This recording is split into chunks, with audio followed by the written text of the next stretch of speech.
Can't hear a sound. Is it on? No, it's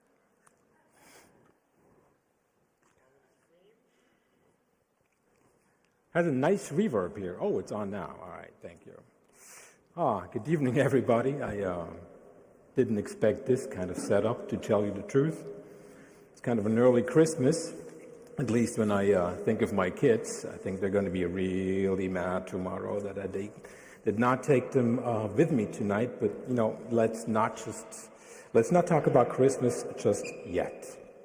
I have an enormous reverb here on stage. Do you have a monitor here? It's very hard to speak like that. Do you? Okay. So let's not talk about Christmas just yet, but you know, January is approaching very fast too, as you all know, and I'm sure most of you, or some of you at least, are already considering which kind of detox you are going to opt for in January, during the first month of the year. So maybe no alcohol after a week of family feasts, and then New Year's Eve on top of that, maybe no binge watching of TV shows that basically all run on the same principle, right? In every episode, things will take a turn for the worse, as if reading the news didn't give you enough of that already at the time. So maybe no more doom scrolling on your smartphones. A more radical type of detox: discipline your smartphone use, maybe limit it to a time frame during the day. Digital detox, you've all heard the term before. So I do really hear that often, but I seldom see it, let alone do it myself. All of this then will be repeated again in spring when, you know, fasting for Easter comes around, of course. So it's going to be, you know, field one again, at least if you're Christian or are immersed in a predominantly Judeo-Christian culture like many of us are here tonight, I believe. And it's probably quite safe to say that many of us feel bad about their smartphone use, or have felt bad about it at some time in their life. Many feel overwhelmed, so to speak. A bit like tourists felt in inner cities in the 80s before they got so extensively gentrified. Think of New York. Think of New York City. You know, like Grandmaster Flash and the Furious Five were rapping in a seminal hip-hop track from 1982. Too much. Too many people. Too much. I'm quoting a little bit more of that. I definitely am not a rapper, but just to give you the general idea of what Grandmaster Flash and the Furious Five were rapping about. I got a bad habit, and I just can't break it. Something's in my mind, and I just can't shake it. I need some time, and I want some space. I got to get away from the human race. If you think you're using too much of the smartphone, that is, and if you think the smartphone alienates you from other people, this is your night.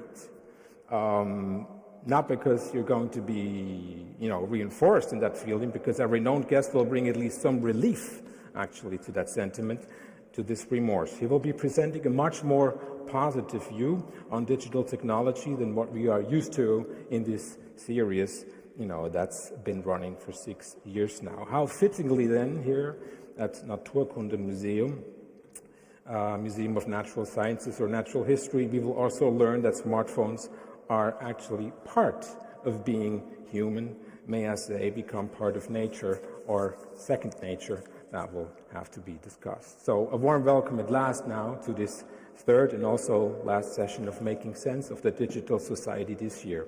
It is, as you probably know, we have several guests who have come around for a long time. It is a joint venture between the Federal Agency for Civic Education and the Humboldt Institute for Internet and Society. So after the lecture that will begin any minute now, there's going to be the conversation on stage between our guest and myself for maybe about 15 to 20 minutes. There's 2 microphones on the 2 floors, so to speak. I hope you can see us very in the back. This is quite a hike to you guys back there in the row, but there's going to be microphones.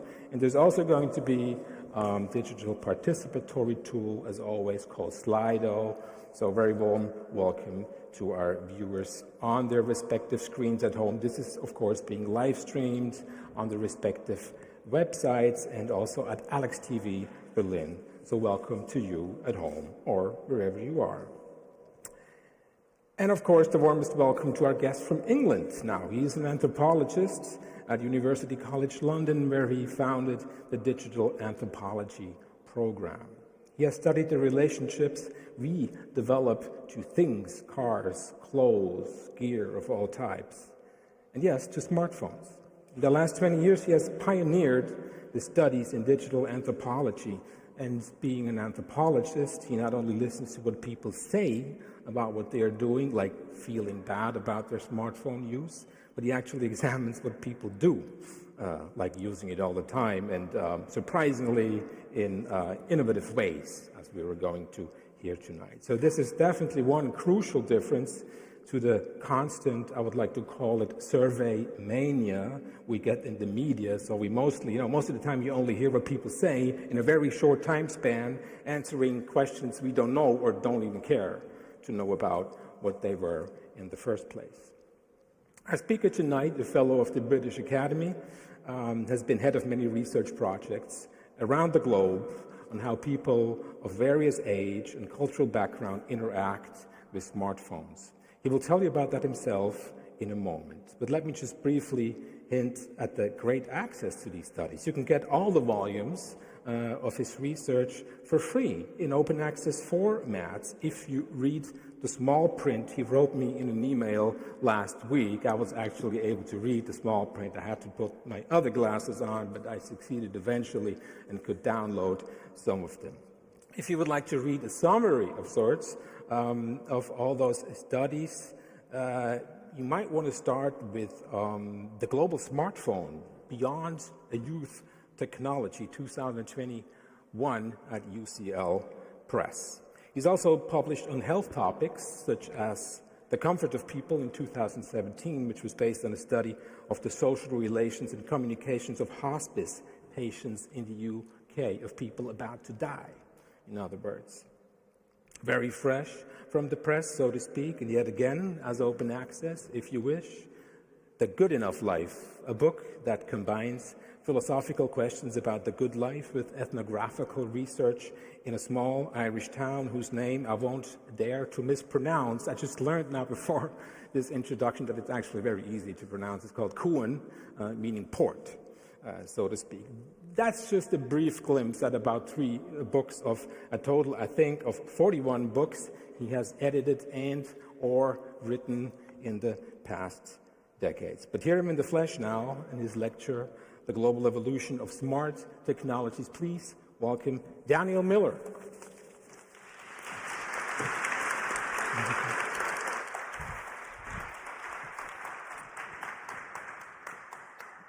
Thank you very much indeed, and I'm really delighted to be here in this amazing setting. It's a museum, but I must admit I'm not actually going to be focusing on the past very much tonight, or indeed actually on the future. This is really a talk about the present, and about a device which is extraordinary, that is global and ubiquitous, that we all kind of use, the smartphone.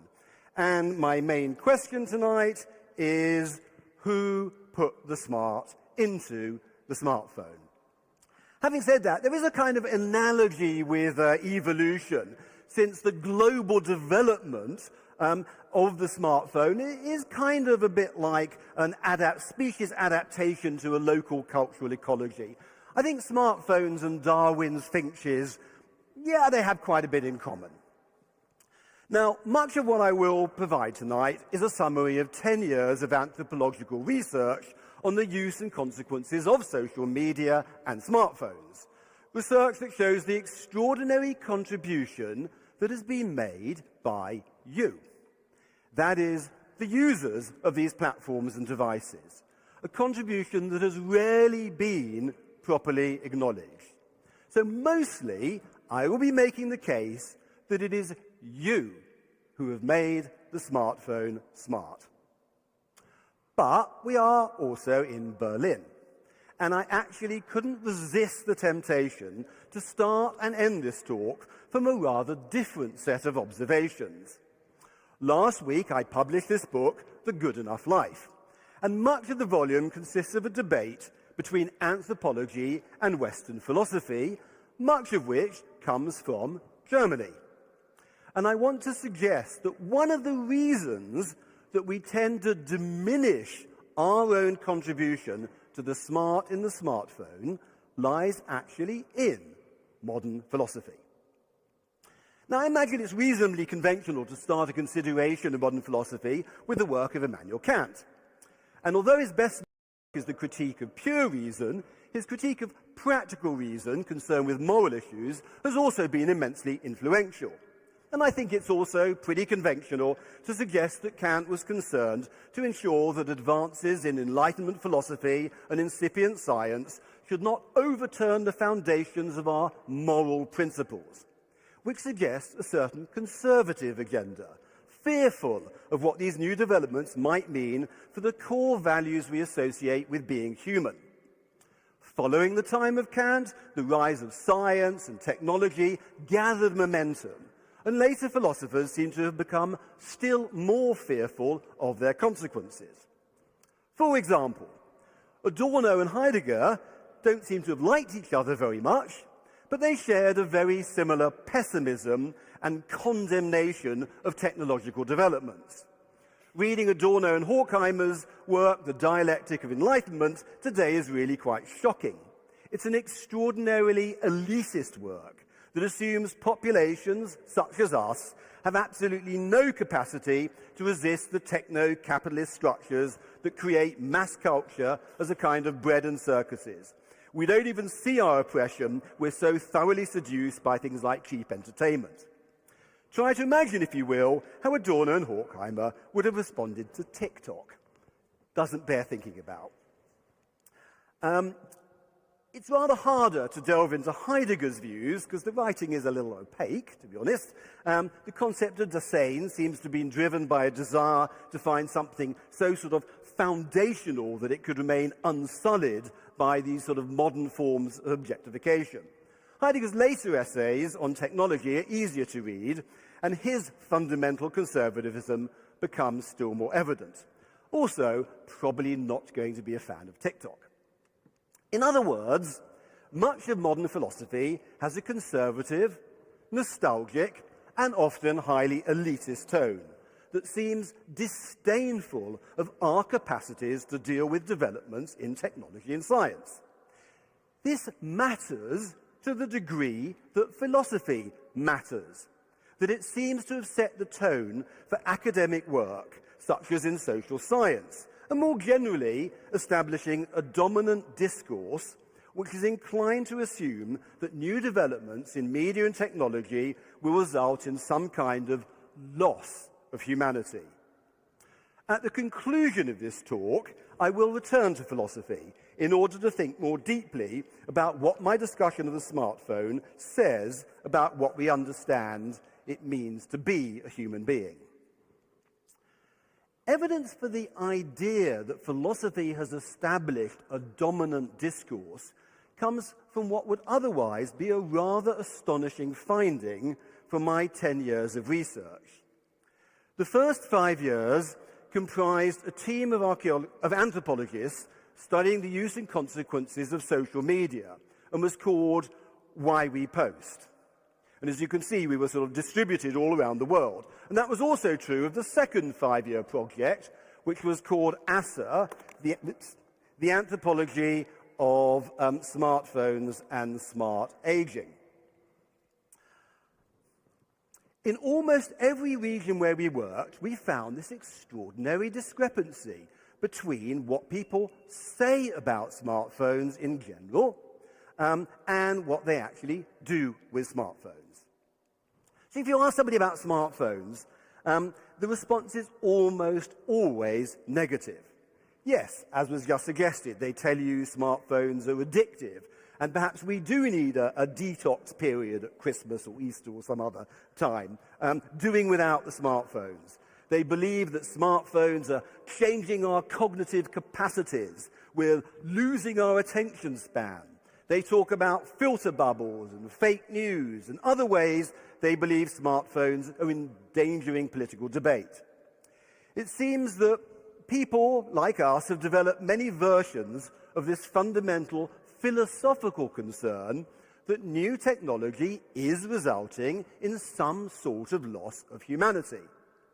For example, that people are now orientated to screens as opposed to people, which is an example of what we might mean by this word objectification. And yet, if you turn from what people say they do to what they do, you find almost the exact opposite sentiments.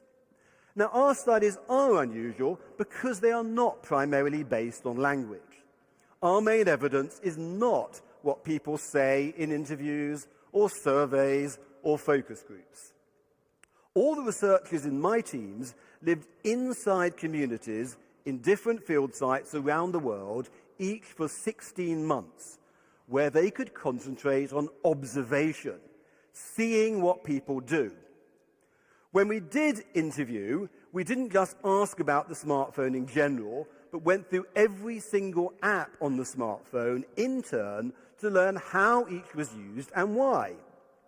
Instead of talking about smartphones, we'd end up talking about things going on in their lives or the purposes for which they're using the smartphones.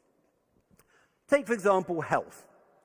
How people research symptoms or side effects. As soon as anything happens, you Google it, right? You're concerned. Or then you might follow physiotherapy exercises on YouTube. Who doesn't try and increase their fitness through 10,000 steps?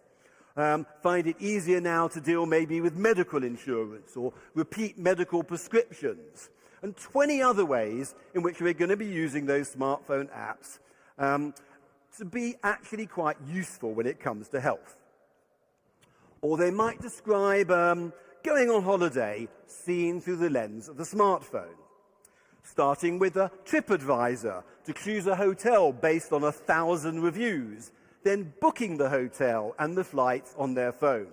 How they use Duolingo to practice the local language, and a QR code to board the plane at the airport.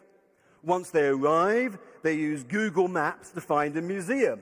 And if they then still get lost in the streets, they might use Google Translate to ask somebody about where the museum is, as often happens to me.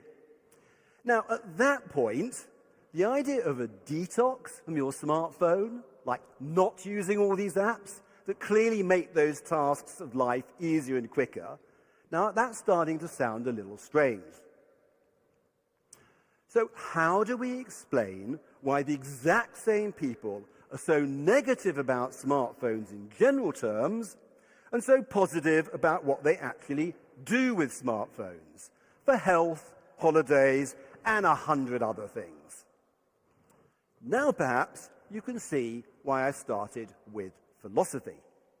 I really do believe that there is a dominant negative discourse that comes from the way powerful forces such as philosophers, intellectuals, and the media teach us what is legitimate to say and what is not acceptable to say. I think this does probably apply to lecture series such as this one. That you tend to get the negative stance that someone like Zubov's surveillance capitalism would be typical of what dominates academic writing. A relentless critique that assumes that digital technologies are leading to a loss of humanity in a spirit that follows this kind of conservative philosophy.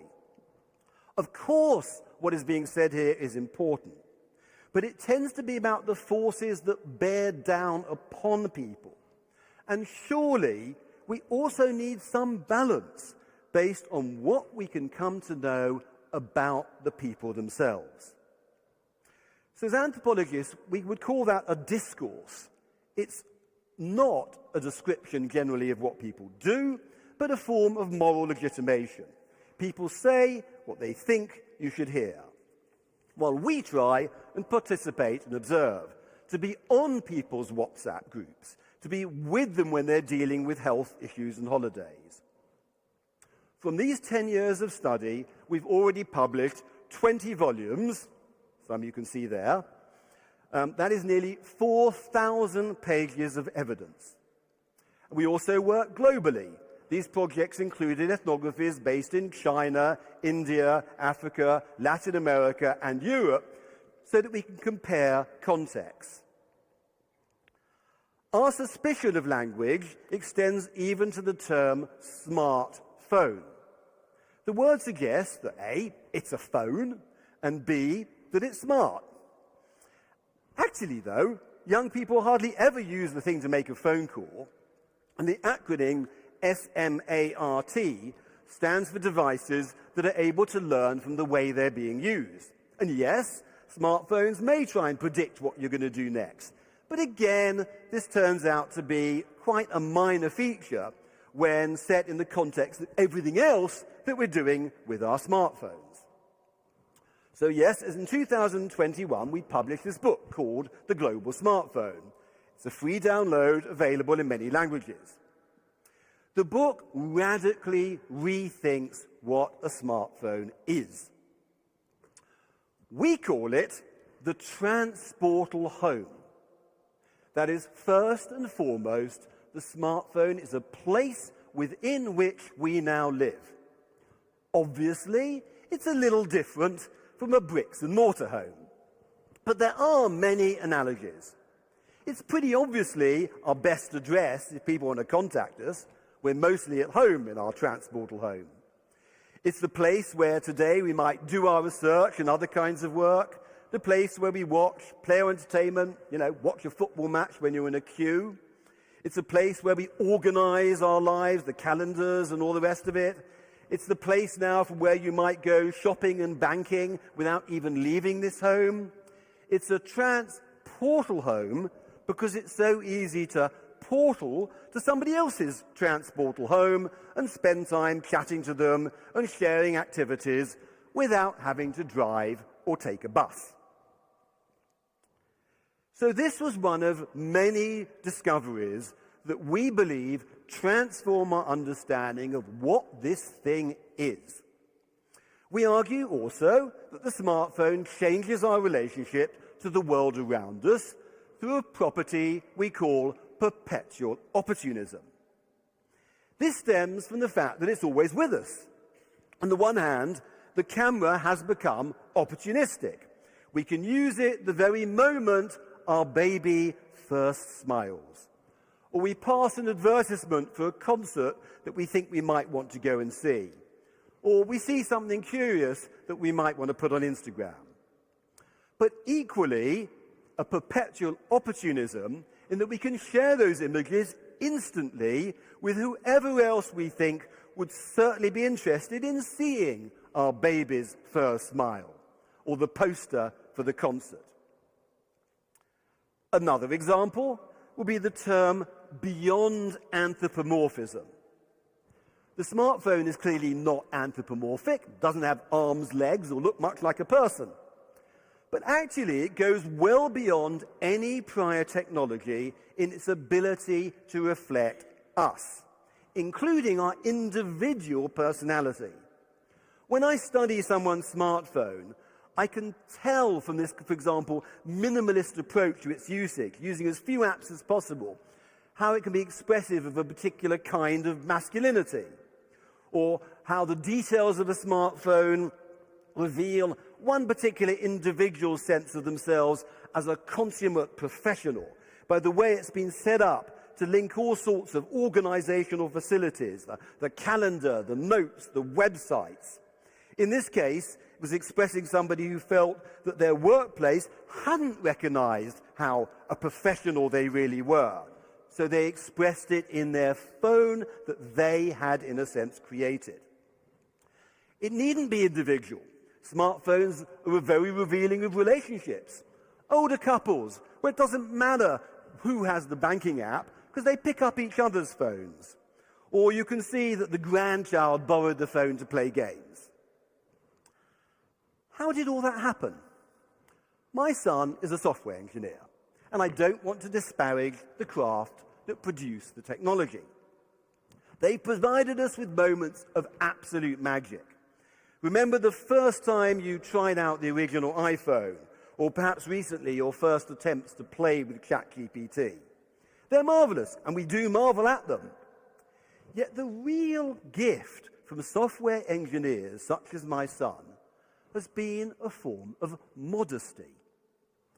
They built something that is unprecedented in the degree to which it can be altered and appropriated by the user, rather than controlling the user as technology. I don't deny all the problematic consequences of smartphones and surveillance capitalism and the rest of it.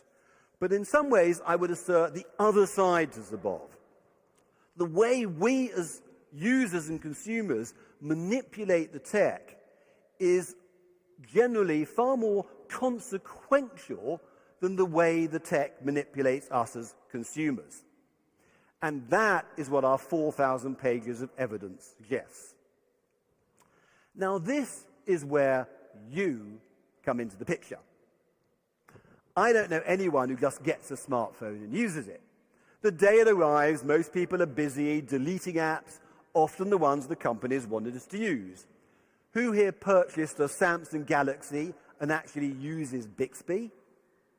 We then add the apps we want to use. We change the settings and we start building content. That's how the smartphone comes to reflect individuals and relationships. Our global comparative project then shows how these in turn reflect cultural values. A phone in Turkey shows how Kurdish society is organized around kinship, while a phone in South India might reflect the way men try and control female sexuality. To gain a sense of this anthropological perspective, take two books by my colleague Wang Xinyuan, who happens to be here. The first was called Social Media in Industrial China. Xinyuan lived during ethnography within a factory. And that factory represents 250 million people who migrated from rural areas in China to the factory system. But what her book showed is how it was the migration, the simultaneous migration from offline to online that did more to bring these people to where they wanted to go, a correspondence with China's modernity, than the move from the village to the factory. In her very recent, second, and I think even better book, Smartphones and Aging in Urban China, she turned to the middle class in Shanghai. The book reveals why you simply can't understand the smartphone revolution as it has developed for older people unless you understand the cultural revolution that they experienced in their youth. Because the cultural revolution established the attitudes they bring to bear on the smartphone. So this second project was called The Anthropology of Smartphones and Smart Aging, partly as an attempt to counter the degree to which in the past we've tended to associate these new technologies with young people. We assume they're the ones who fearlessly appropriate them and make them do their bidding, while older people are seen as relatively passive and intimidated by new technologies such as the smartphone. Yet, as it happens, that's also less true in China, where older people associate themselves with the government ideal of using the new digital technologies to place China back in the vanguard of nations. So Xinyuan could go to a restaurant and find young people complaining to their grandparents. "Grandma, we took you to this special restaurant for a family meal, but you're spending all your time on the phone instead of talking to us." To take one final comparative example, what do people post when they become a mother? In England, we found that typically, this was Facebook, typically they replace themselves with their infant. So these are actually a series of profile pictures, the thing you see at the very top of Facebook. But it's obviously not the baby's Facebook, right? It's the mother. So the mother effectively has disappeared from her own Facebook. She's replaced herself by the infant. And that's very common in an English setting. What do Trinidadians post when they become a mother? They post images that say, "Sure, I have become a mother, but don't you think for 1 minute I am any less glamorous and out there than before I was a mother. Totally different. And you can perhaps now see why our summary volume was not called How Social Media Changed the World, but How the World Changed Social Media. Incidentally, as was mentioned, all our books can be obtained as free downloads from UCL Press, where they've already secured more than 1 million downloads. For older people, there is one sector above all that is of real importance as compared to younger people, and that is health. Not out of choice, it's as we get older, stuff happens, and you have to deal with it. Corporations know this, and the big ones are in constant competition to develop new apps that relate to health, because they're thinking about quite a lot of money they might make from this sector which is called mHealth across many countries. But mostly, and you can never totally generalize as anthropologists, but mostly what was striking in our work was that older people refused and resisted these bespoke apps that are being produced for their benefit by the companies, partly because they just didn't want a proliferation of lots of apps. Now, you might think that that means that they were using phones less for their health than we'd anticipated. But no, actually, they were using their phones more for health than we anticipated. And that could be explained by another observation. What most older people wanted to do was to stay with the apps that they'd become comfortable and familiar with. Apps such as Line in Japan, WeChat in China, or WhatsApp in much of the rest of the world.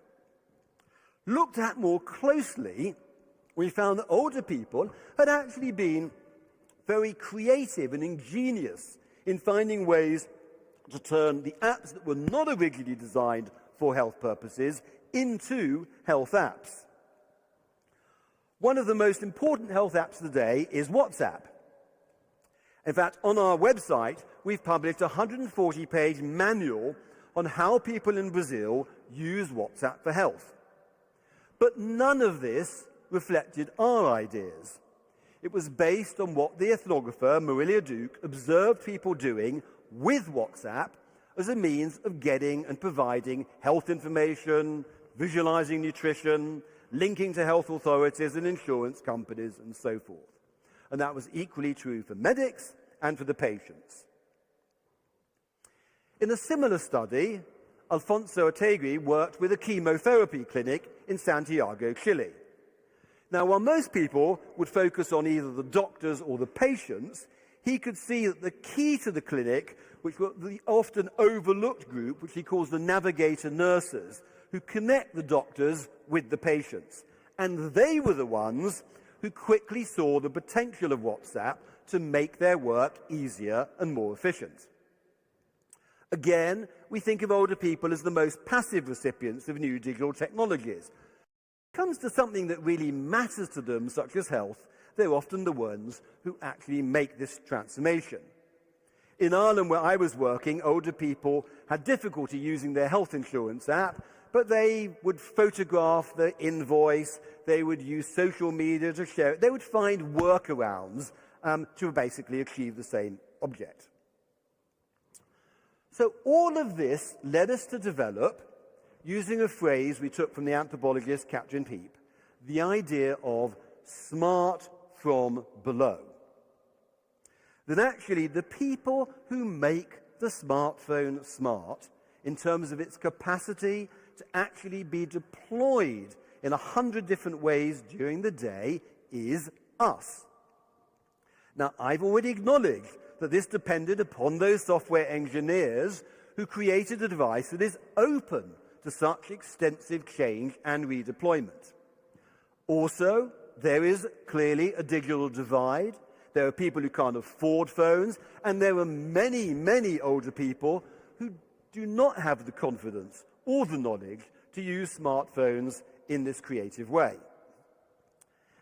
Yet even in the area where people of the lowest income where we worked, Charlotte Hawkins, who was studying, these were actually squatter settlements in Kampala in Uganda, there were evidence of smart from below.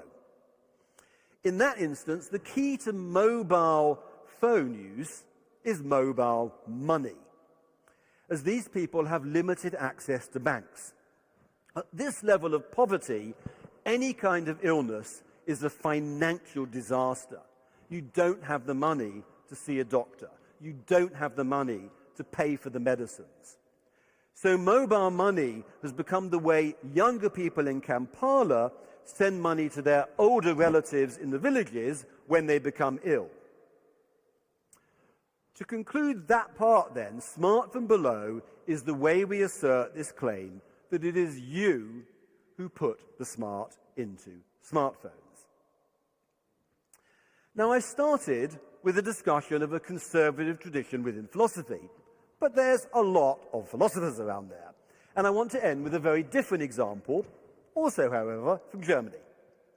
Earlier on, I implied that the idea that we focus on screens rather than people evokes terms like objectification, a term that many people would relate back to the writings of Karl Marx and the sort of negative impact of capitalism. I apologize, I know the English words, I don't know the German words, but Marx focused on concepts such as alienation, reification, fetishism, all examples of this idea of objectification, none of which sound particularly positive and certainly influenced philosophers such as Adorno. But originally, Marx took this idea of objectification from the philosopher Hegel. And Hegel used these terms to present a very different scenario.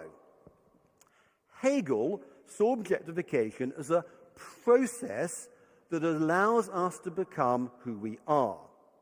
Yes, the process starts with this self-alienation, perhaps, let's say, the feeling that we've lost ourselves in screens rather than people. But humanity has the capacity to overcome self-alienation in a process he terms sublation. I think the German is something like Aufhebung. We come to see that these screens are created by us and used to connect with even more people. So instead of studying how people use objects, we have this sort of dialectical process. What's changing is both the people and the objects. A person with a smartphone is a different kind of human being with additional capacities. They're now in constant contact with relatives through WhatsApp. Maybe they're having an extramarital affair they might not otherwise have had because they can connect secretly. Or maybe they've just been caught having an affair that they might otherwise have got away with because the smartphone is often not quite as secret as we think it is. I made a short film about an Irish guy in his 70s. And he'd got an Oculus goggles. And he was using it to travel around the Rocky Mountains, visiting markets in South Africa, places he would probably now never get to, or seeing a VR version of a visit to a space station, a place he would definitely not have got to. A young person, before going to sleep, may spend an hour on TikTok or Instagram Reels, seeing so many things they would not otherwise have seen. Some that exist online, sea creatures, strange cats, remote Mongolia, and things that are created through animation and similar technologies. So we exist with possibilities that would not otherwise have been there. And then the smartphone becomes this process of objectification, but it's actually one that makes us more than we'd ever have been in the past. Okay, I will spare you more philosophical jargon and sort of repeat that point with an argument that we actually developed. I was working with somebody called Gillian Asinanen, and there's a book actually about webcam. The problem we were trying to solve is this. It does seem that every time we get a new technology, smartphones, or internet, or AI, or chatbots, or whatever, we tend to get these two genres of reaction. The first and the most prevalent will be the suggestion that there has been a loss of our fundamental humanity. In the past, we were proper human beings, But now digital media has replaced some element of that humanity with the machine. There's the idea, as I said, that we've lost attention span, or there's the superficiality expressed by the concept of selfie. It sounds like selfish, which older people often say of young people. Or the hikikomori, Japanese men who date virtual women and can't face going outside to meet real women.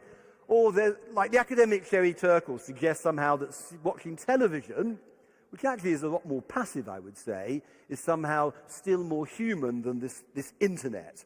The thing about all of these is they're almost invariably nostalgic.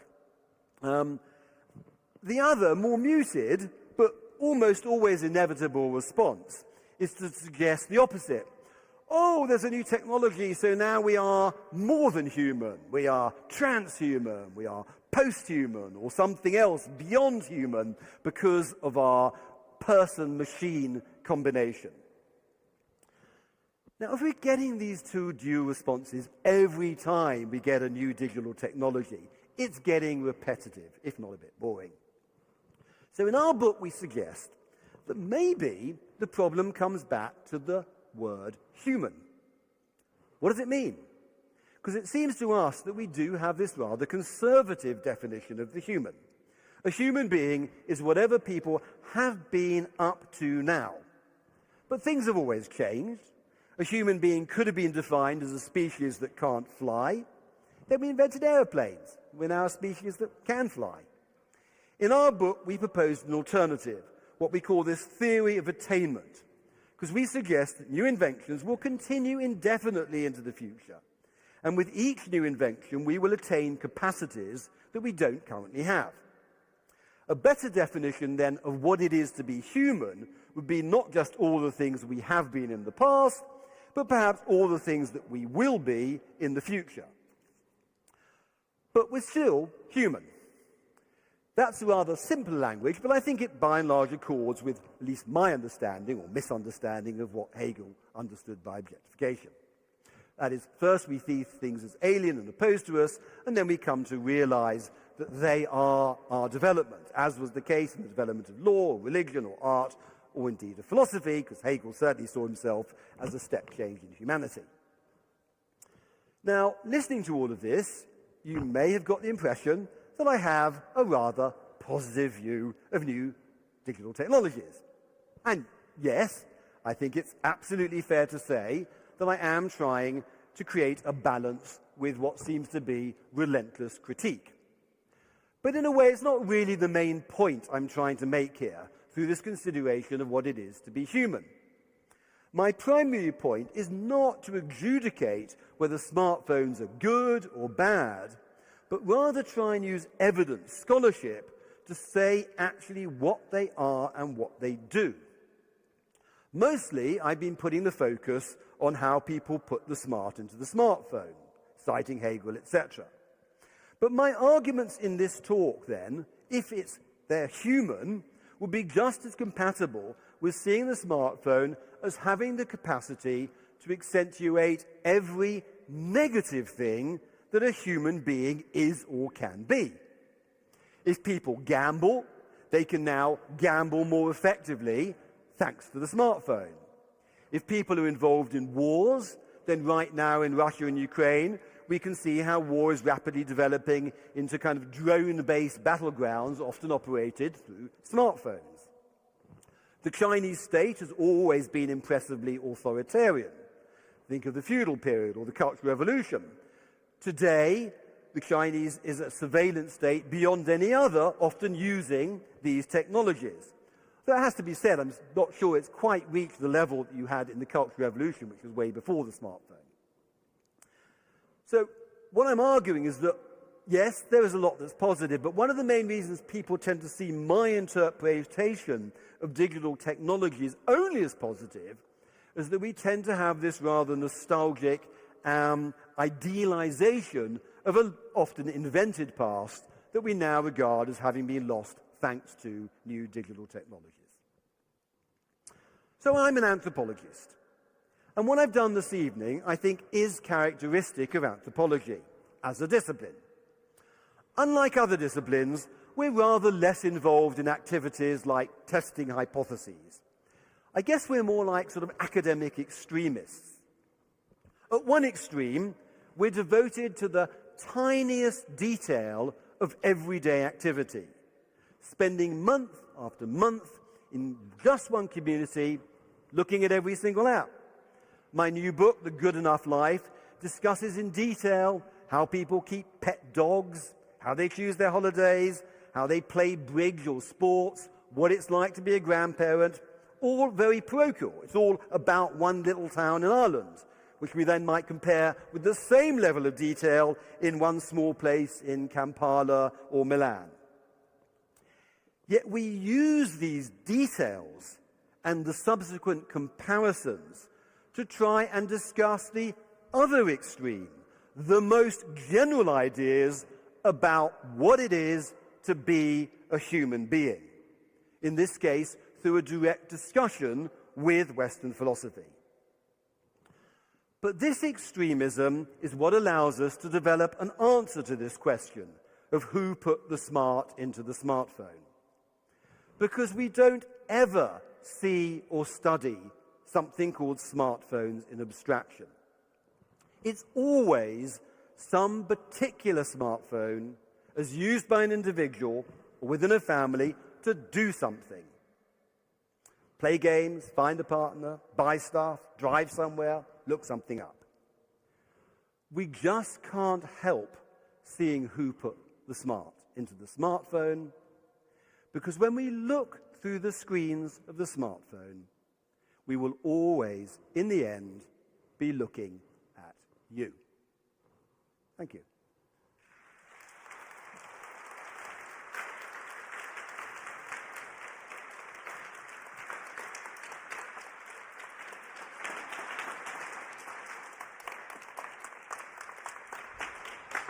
Some water for you. So thanks a lot, Daniel, for this very engaging talk. Also the very fiery delivery. I highly enjoyed that. But it's also part of the acoustics here, right? It's really churchy. It feels like a cathedral, especially if you're behind the speakers. We can hear even less. The reverb gets even more enormous than it is already. So I've never felt like this. So since we're kind of in a church, Daniel, of course, we have to talk about blame. We have to talk about guilt. And I think you sort of started out like this when you talked about the German philosophers, and to take sort of the bird's eye view now to begin this conversation. Would it be fair to summarize the beginning of your talk by saying that you sort of compare German philosophy, at least Kant and Adorno, to the Luddites, to the Maschinenstürmer in history that, burned that weaving machine, burned that phone? I mean, are they to blame? Look, I don't think I needed to look very hard at the work of these philosophers. Mm-hmm. You read late Heidegger's essays about technology. You read Adorno about the new mass media. Yeah. I mean, radio. They couldn't be more down on this stuff, right? They're cursing it the rafters in a preachy fashion. And they do see it in terms of morality, very much so. So yes, I think this is crystal clear in an awful lot of philosophy. It does have conservatives, and as things changed, it was particularly conservatives about these new technologies. That was the joke about TikTok. Can you imagine? Yeah. I think it's there. I think it's obvious. And but what I'm saying in this talk, which is maybe a little different, is I think it still has consequences. It's not just that the philosophers did it in philosophy. We look up to philosophers. We put them on a pedestal. We listen to them. And they often create the moral discourses that at another level we espouse and we talk to. So to answer your question, it's yes, I am blaming them. Okay. It's clear.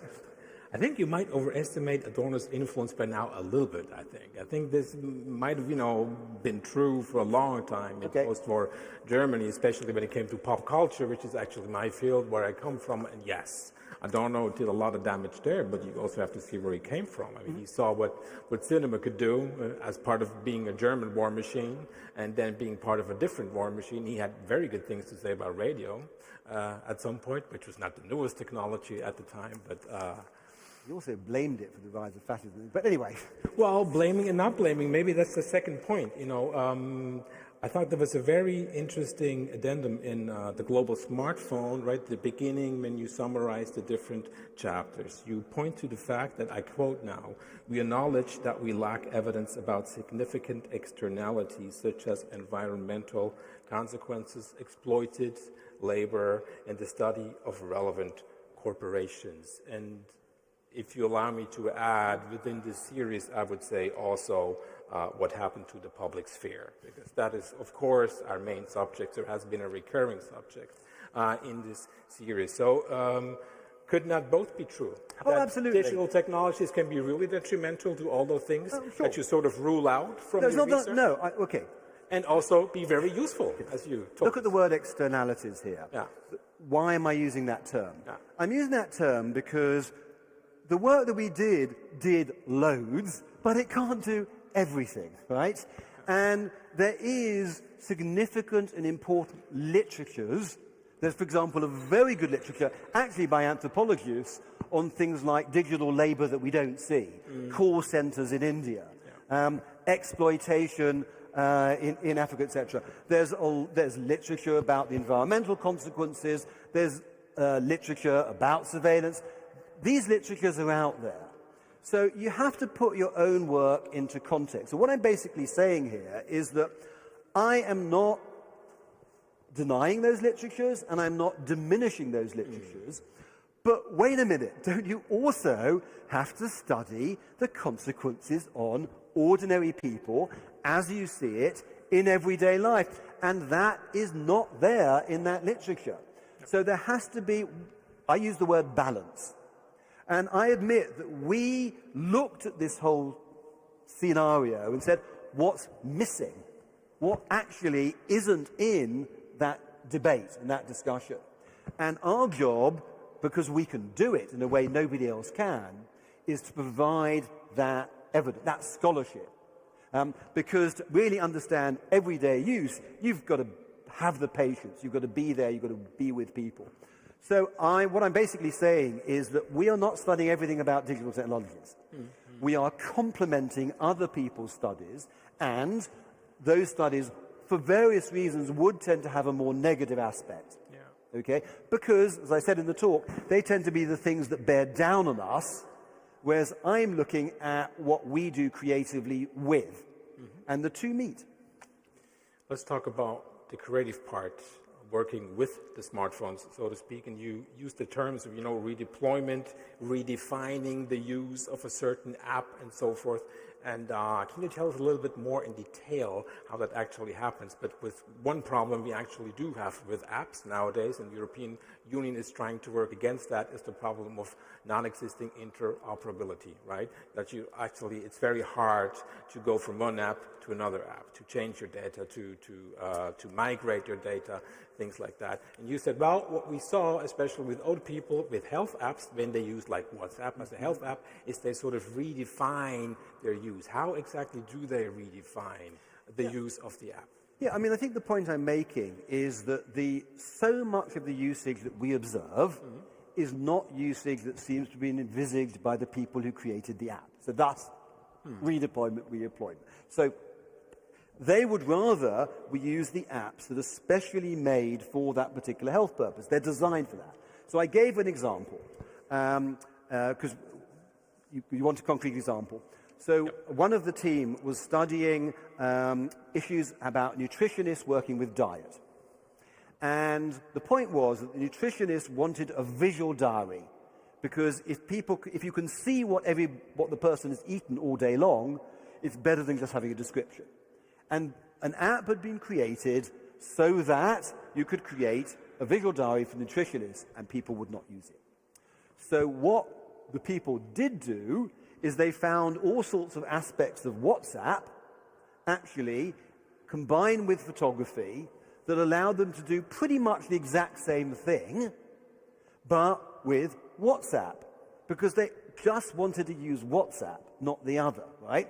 Now, WhatsApp was not designed to create a visual diary for nutritionists. That's an example of this creativity that people bring to bear.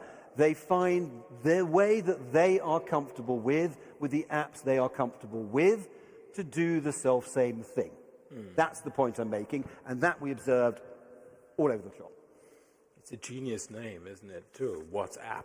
I think my mother thinks it's the only app existing, actually. One of the things in Brazil is people think their phone is, they call the phone, in Brazil, in Portuguese it's called zappy zappy. So this is my zappy zappy phone. In Japan, there are plenty of people who have Line, and as far as they're concerned, it's a line machine, because they only use one app. That's it. That's the phone. Just to pick another concrete example from your research, from your team of researchers, some of whom are present here tonight. You mentioned her already, very welcome here. Again, from my side, is older people in the Chinese field side, right, tend to identify with the smartphone as being, it's part of their duty as citizens to actually help the country's technological advance or progress. So they stand in contrast to the more general conservatism of older people elsewhere, I would think. So do you see different approaches across Europe there now in different areas, or would you say, yeah, there's a certain similarity there in Europe with older people being a lot more skeptical in using digital technology, or even people in general are a lot more sensitive to data mining, for example, than they are in the US. Do you see differences across European countries? Yes, I mean, I think I use the China example because it's the most dramatic, right? The possibility that you have older people identifying with this as the project of China itself. That people in China want China to be the most modern state. And they feel, as you said, a citizen duty to try and perform that. Now, I don't know of an equivalent anywhere else. So the differences you're going to find between, say, Brazil and Ireland are going to be more subtle, but they will reflect the differences more generally that people have in their aspirations as they get older. To give an example, give that example, Brazil and Ireland. We work a lot with retired people. So in Brazil, people, well, it's actually Sao Paulo, because Sao Paulo is different from the rest of Brazil. People are very concerned to retain the sort of identity and status they had from their working life. So they're using the phone in a way to keep that trajectory. This is who I am, and that's who I've always been, right? In Ireland, the idea is, I'm finished with work. Now let's do everything else, right? Completely the opposite. So the phone then becomes really important because they are just so busy trying out, painting and chess and history and all these other activities. And one of the things about the phone is its capacity for organizing life. So in a way, it's not that they do crafts. Life itself has become the craft, the thing they are crafting their own life. That they're, I want to be able to do all these things. And it actually would be very difficult even to organize them without a smartphone. So yes, very different uses of smartphone because they have different aspirations in later life. And that would be regional. I mean, as I said, it depends on exactly where you are. I mean, Sao Paulo is different because it's a place that identifies with work. It would have been different in Rio, for example. So it's not even Brazilian. It depends where exactly you are. Are there differences between Ireland and England, would you say? When it huge. Respect to that? Really? Huge differences. Too much smartphone use? Sorry? Give us another insight, please. Okay. I mean, the real difference between Ireland and England is, I mean, in some ways, I think that these countries are the opposite of each other, to be honest. Okay. They're so different. But when you streamed worldwide. It's okay. Okay. Well, I've done, because one of the things is, when I was doing the social media project, I did 16 months in an English site that was almost exactly the same size as the Irish site. So actually, I have the comparison, right? And the problem in England is that you get this extraordinary rise of isolation and loneliness. Remember, I also work with hospice patients. Because English people have particularly working class, have strong ideas about where and how you socialize. The notion, you've heard this notion, the Englishman's castle, home is the castle, that you don't intrude into the private domain, you meet in the public domain. And when you get older and it's more difficult, they often become very isolated. Yeah. And actually, a lot of my work in England was about issues of loneliness. Yeah. I'm not finding that in the Irish setting at all. There isn't that particular cultural idea about, where you can be with another person. There is actually, if anything, an increase in sociality during that phase, around not just coffee shops, but people coming home, and actually there just wasn't an issue of loneliness. It basically did not exist in this site. So extraordinarily different. I mean, from a place where this is the dominant problem to a place where it's virtually non-existent. Yes, there are differences. That's what anthropology does. Okay. Thank you. So I think it's time to open this up here. I do have many more questions, but I'm sure you do too. So we start with the live floor, I think, here, and then look at Slido, what's happening in the online sphere, right? I'm a little blinded by the light, as we say, but there's 2 microphones there. Can you show me where the microphones are? There we go. So please, you pass it out in front. Is there somebody in the back too that is ready to? Yeah. Okay. Let's take, I think there was somebody there holding up his or her hand. I couldn't tell. Right? So pass the microphone and please pass it back to the person holding the microphone. Well, whatever. Thank you so much for giving us the opportunity here. This was a wonderful talk. I'm so impressed by your work, by your ethnographic work, and especially by the cross-cultural aspect of it. This is so much work. It is. Amazing. I want to ask you about one aspect of your cross-cultural work that I'm wondering about, and that is you have been visiting all these countries that have very different political structures. So some of them are more repressive than others. And I'm wondering to what extent this degree of repression is something that creates a difference in terms of the ordinary uses of smartphones. Is it something that influences the ordinary uses? I mean, the answer is that for most areas of ordinary life, no. I mean, if you think about smartphone use, if you're, looking up about a concert, you're on WhatsApp with your family, you're listening to your pop music, etc., etc., it's very unlikely there will be a difference. But if you come to the area of politics, then, of course, it's extremely significant. So one of our studies was of Kurdish people in Turkey. And the situation of Kurdish people in Turkey is, let us say, difficult. And one of the points about posting online is that becomes visible. So actually, one of the interesting results of our work was that, a lot of people study politics as it appears on online social media. Yet we found there was much less politics than you'd expect. Because, if you're looking for politics, you'll find it. But the way we do our work, we just see people scrolling through the day, and whatever is there is what we study. And the reason there wasn't so much politics is precisely because it would be problematic. Not necessarily even problematic from an authoritarian state, but politics is divisive. And, you're often with your family, and you don't necessarily want to have quarrels about politics. So actually, it was one of those areas that was a lot less evident in what we were observing than we had expected. In some countries, that would be directly because of an authoritarian state, in others not. So the answer is, it depends on the form of content. I would say for most forms of content, no. It's much more to do with the difference in things like family relations and kinship, etc. But there are certainly certain genres of content where the question would be absolutely pertinent and would make a big difference.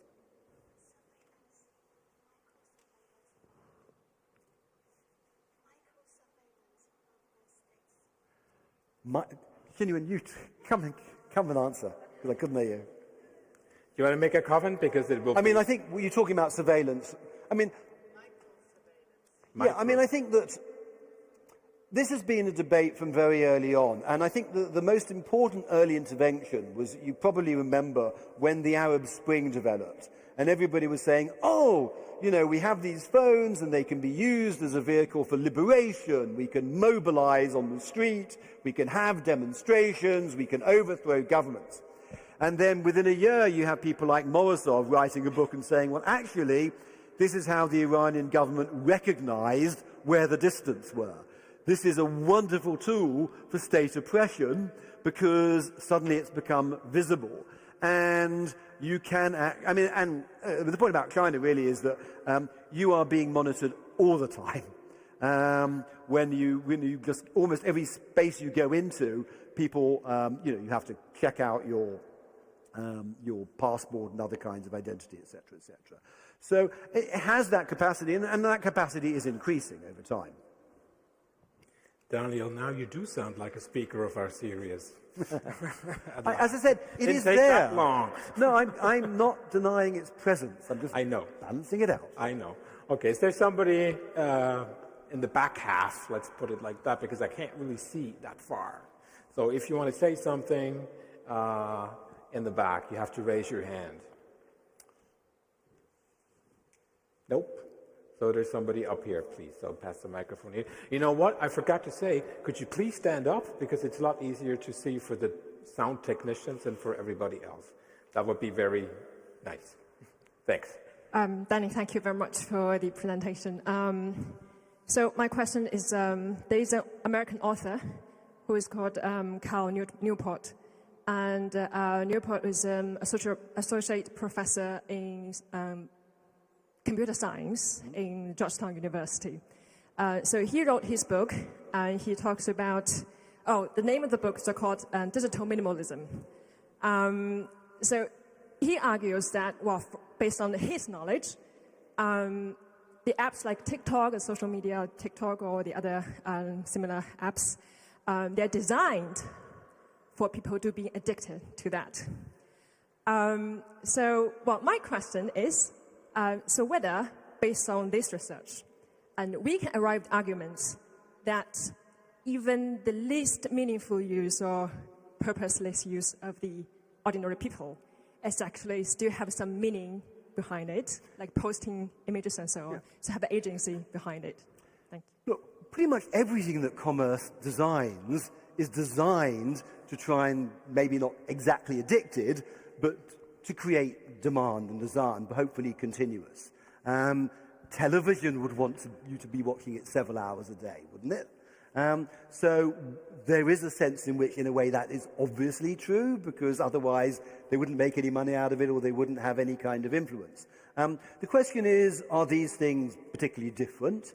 And there has been speculation that the way the algorithm works, say in Douyin, is kind of more effective.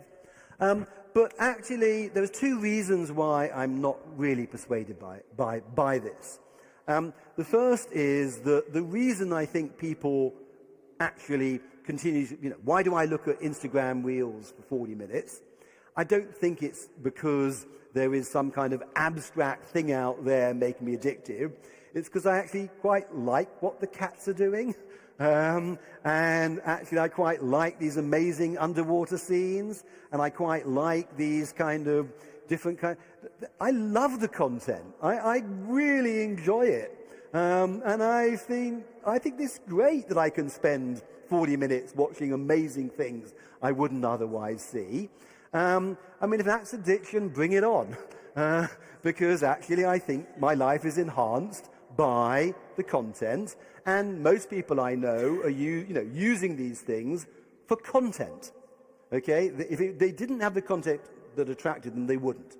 And what you have to bear to balance that view is that the vast majority of things these companies try and do fail. The idea that, there's this brilliant, genius company out there that is managing to control. I mean, it's quite interesting, because when you go to some of these countries where I work, people, the figure they use would be Mark Zuckerberg. Say, this incredible genius who's got us addicted to this, that, and the other. And I look back at the history of this. Now, Mark Zuckerberg invented something for rating babes in Harvard dormitories. People used it for something else. He insisted it should only be used in Harvard. It went to the other universities. He insisted it shouldn't be outside the universities. It went outside the universities. Almost everything that Facebook became was despite Mark Zuckerberg getting it wrong, not because he envisaged all these things. And this happens all the time. Students of mine work inside these companies and work with the people that produce the algorithms. And it's most of it, like most, if you ever worked inside a business, mostly it's a total mess. And yes, sometimes they get it right and you get a connection, but it will be a connection between something they've created, like the way a particular algorithm works, and something that appeals, that actually creates an access to content that actually we are interested in watching, because otherwise we turn it off. So I think it's a more, this notion of kind of, it's simply they do it, and again, it goes back to this Adorno thing, that we're just passive, and we've been, you know, put into this addiction. No, I just don't see it. I think capitalism and addiction is probably another evening worth of discussion. One thing I sometimes wonder, especially on Instagram, is why watch something you don't like, actually? Because I think many people watch things they don't like. I've wrote a longish piece about the Beatles film a year ago, Get Back, you know, the 16-hour Peter Jackson. Yeah. It's a fabulous movie, yeah. Actually, I think. But my feed is flooded by the Beatles, and I'm going, Paul McCartney, give me a freaking break, you know, after all these years. And it's like, it makes me want to consume it less, actually. Yeah. Because there's so much similarity. Yeah, but you can, then you're very likely to switch to things that you like more, because you can. I mean, of course, the algorithm, A, doesn't always get it right. B, sometimes people, it depends what you mean by, you know, they watch horror films and things. Do we like it? Do we not like it? It's ambiguous. But over time, we would probably, you know, if TikTok isn't doing it, I go to Reels or whatever.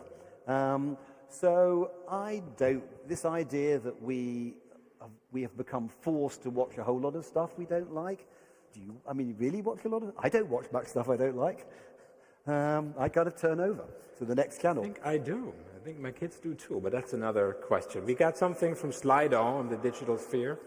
Please, Sarah, can you summarize or read us the questions from Slido? Yes, of course. This is a question from our online audience. What gets lost when using digital technologies? For example, isn't there something like an aura that gets lost when communicating digitally, as on Zoom versus face-to-face? I mean, I think it totally depends on the communication. I just don't think you can ever have some big generalization about pre-digital and digital. What gets lost in non-digital communication, right? Let's start from there. Read Goffman or anybody else who actually studies the way we communicate in every day, and you will find ordinary encounters are so dominated by etiquettes about, you know, an English pub, you mustn't say anything that actually matters, right? There are so many genres and constraints. People have this notion that pre-digital is somehow natural communication, face-to-face, and digital is somehow unnatural. It's not like that at all. Both non-digital and digital have genres. Non-digital, there's the way we talk to family over meals. There's the way we talk in the office. There's the way we talk in the pub. Each has its particular cultural forms, as anthropologists would study, and they are often very tightly constrained culturally. Equally, the way we behave on Instagram may not be the way we would in YouTube or the way we would in some other platform. We live in a world with multiple forms of interactivity and communication. These days, yeah, some of them are online, some of them are offline. Conversations flow between the two things. I just don't think that any generalization that says the digital is this and the non-digital is that works anymore. It's too complex, it's too differentiated, even before we start to get to things like cultural difference. Is there more on Slido, Sarah? I would have one more. Okay, please, go ahead. How does class factor into your empirical findings? Why is it that some digital technologies are perceived as a promise or a threat based on that? I mean, everything that we know about society, gender, ethnicity, class, will have its analogy in digital usage, because we, as I was saying, we're human beings with these things. So let me give a negative, I feel I need to give a negative example, just so you know I can do that, right? You've given a couple already. So let me give one you're here. Doing Let me great. end with a nice negative example. I want to give you an example where the use of digital makes class worse, okay? Not just the typical digital divide, but a different one, which I wasn't expecting. So I was studying, I wrote an article about Googling for health information. And Googling for health information, it sounds like it should be equalizing. I mean, suddenly everyone has access to the same health information. So that should overcome class differences. But I found the opposite. Why? Because what I found was that the people who had a good education, maybe been to university, they would go on Google and they would recognize which are the health information that is coming from maybe the German Health Service or the Mayo Clinic, which they could trust, which they could believe. They might even go through that and actually get access to the scientific papers that could really inform them about these medicines. So being relatively informed, they got more informed. If you took people who didn't have that kind of educational background and were also Googling for health information, they would usually look at the first thing that came up in Google, which particularly before COVID, was either something that was trying to sell you a product or was causing anxiety, because media thrives on causing anxiety. So whatever symptom you had, you were going to get cancer. And essentially, therefore, the people who, as it were, had advantage, had more advantage. The people who were already in some ways not sure about the information were more misinformed than they were before. Now, that to me is a clear example of the way the digital exacerbates class differences. And where we find that, I hope, we fully acknowledge and recognize that that is happening. And then what was interesting about that case was I had not expected that at all. I just assumed it was equalizing, and it wasn't. So for us, the key point is always evidence. What does the study actually show? So although, I people keep wanting me to come back to this kind of, is it good, is it bad, etc., etc. I think that what we need is to go beyond that and actually do slow, patient studies of what is happening, put the evidence out there, let people assess it, and then come to conclusions based on that. And that's really what I'm trying to represent here. Okay? I'm trying again. In the back. Is there somebody in the back? Let me just have a look if there's somebody in the back, because we haven't heard anybody in the back rows here, and it's many rows. So you really have to give me a clear-cut signal. Yeah, we got somebody. I'll come back to you later, okay? Thank you. There's the microphone, please. Hi. Thank you very much. I think it was very nice to... it's a little bit confusing hearing me back. It was very nice to get this positive framing, while digitalization is often viewed very negatively. I would, however, like to go into a more negative side, which is dark patterns. Dark patterns where the software is built in a specific way, which tries to make you buy a certain product by the way how the software is presented to you. And there's a lot of studies showing that it's actually quite effective to do that, to use these dark patterns. Have you noticed that in all your studies with a smartphone, or come upon it? My argument would be this. Of course, any company that is out there is going to try and persuade you to buy their product, and will use whatever technology they can. We've had centuries now of advertising, psychological manipulation of all kinds, Vance Packard was writing about this in the 1950s, subliminal messages that were sent to you so you didn't understand that you were actually being persuaded to buy something you really didn't want. This is capitalism, and I hope I've not suggested for a moment that it's weakened by the digital.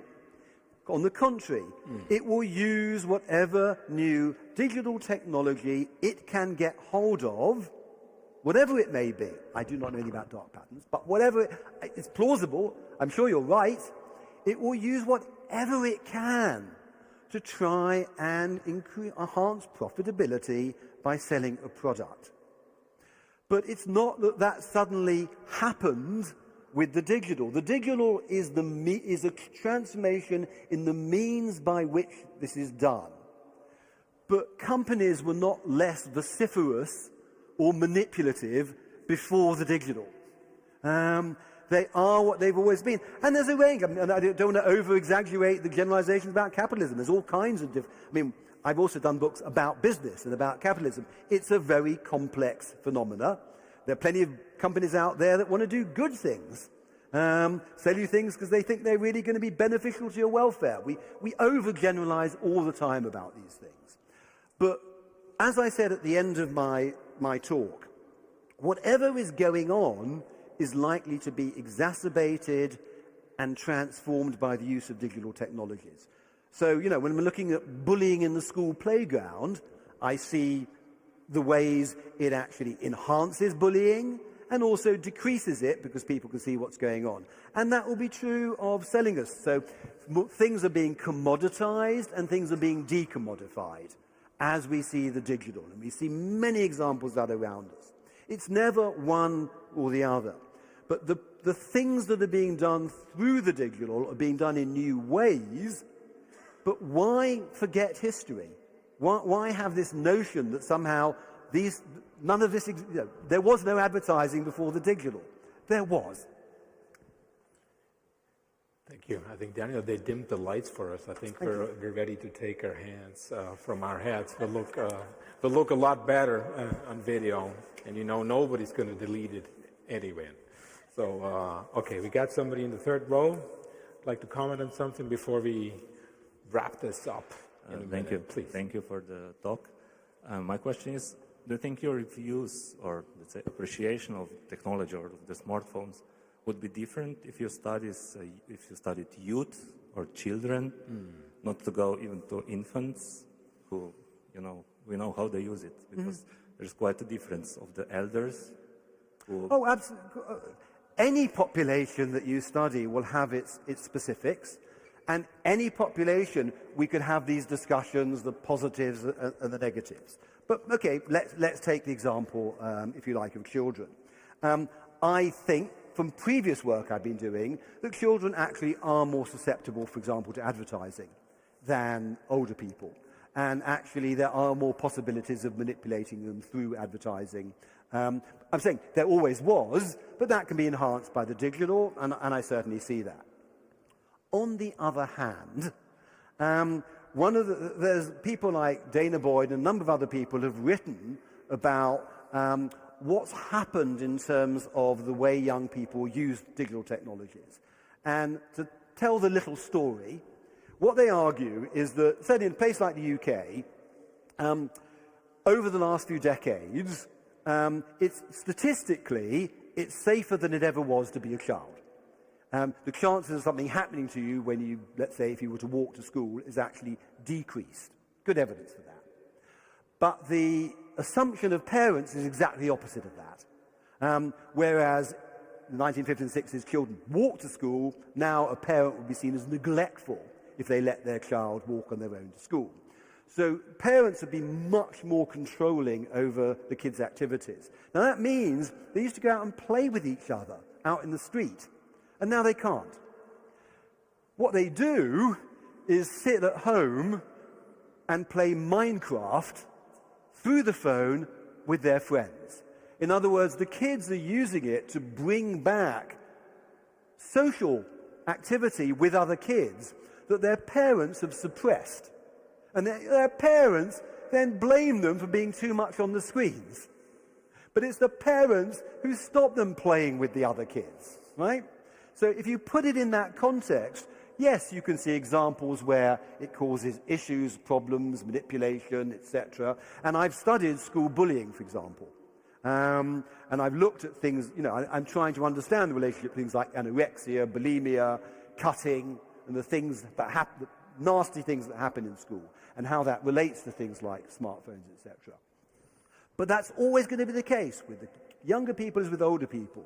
I can tell you stories that kind of are problematic and stories which actually show the children actually achieving capacities that they were otherwise denied that we would like them to have. We would like our children to socialize with other children, play Minecraft with them. I think it's a decent enough thing for them to be doing.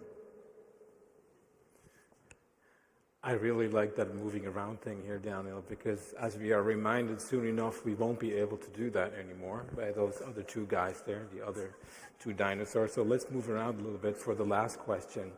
There's so much I wanted to talk about. We have to wrap it up, I'm sorry. So much I wanted to talk to you about, about the body, something 19th century philosophers weren't very good at, to think about the body, our relation from social media to the body, about eating disorders, about best agers, about the rise of sports and all that, but we can't do it. Let's take another German, relentless, critical stance at the end. I'm not even German, but, I just love this negativity in this country. It's what actually drew me to move here. And if we look at the big picture again, you rhetorically, really nicely landed at a you, right? Who put the smart into smartphone? It was you. You was also the person of the year, I think in 2007. Time magazine has a person of the year every year. In 2007, it was you, it was us, it was the internet user in 2007. And when we think back about all the tech utopianism in any kind of decade, it's always been about the empowerment of the user. In the 90s, it was about everybody has learned how to code, right? We all were empowered as coders. Nothing of this happened. Then it was like MP3. It was the distribution of everybody can be his own artist, his own gallery, his own everything. None of this has really worked out either.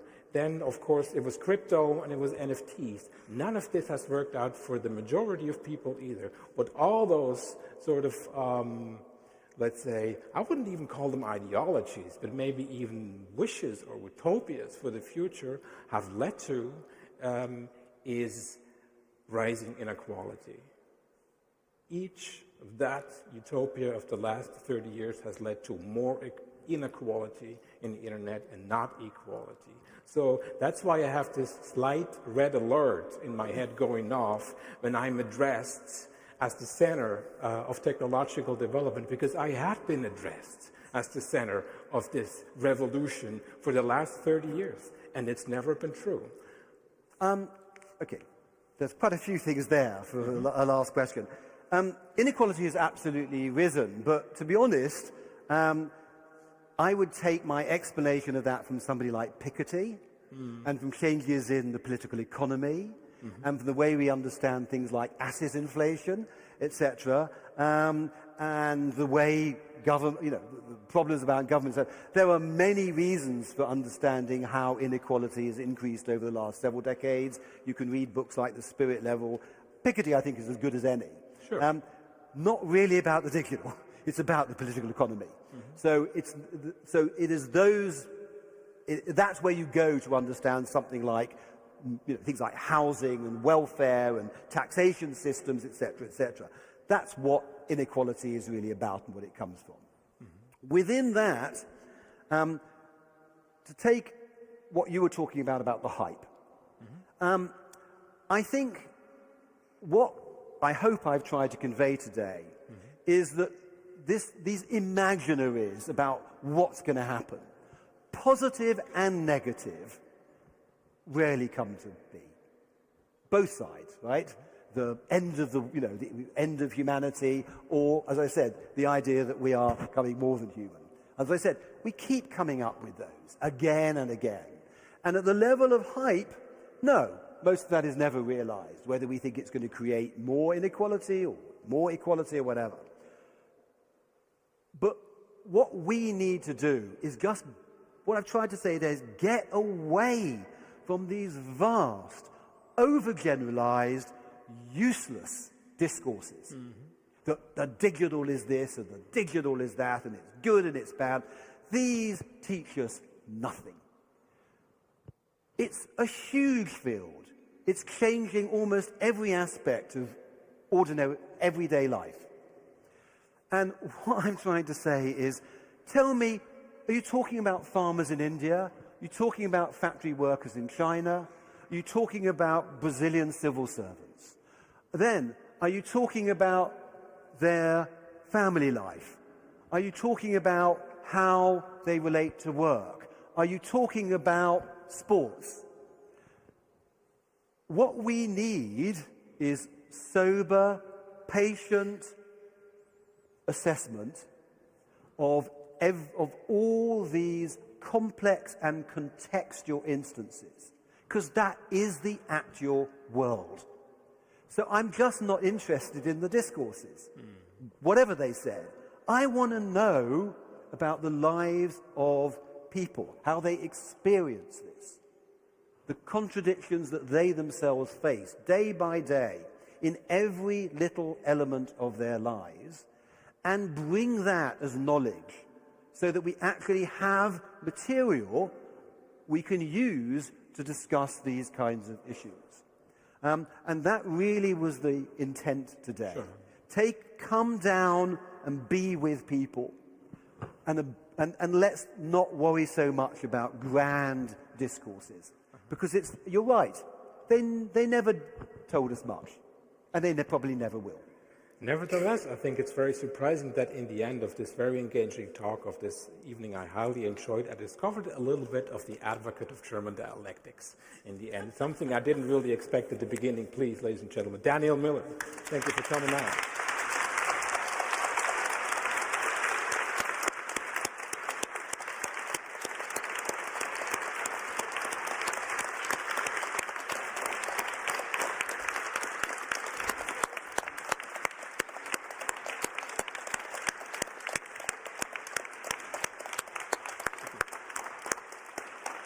I think there's food and... is there food tonight? There's food tonight, and there's drinks, so stick around.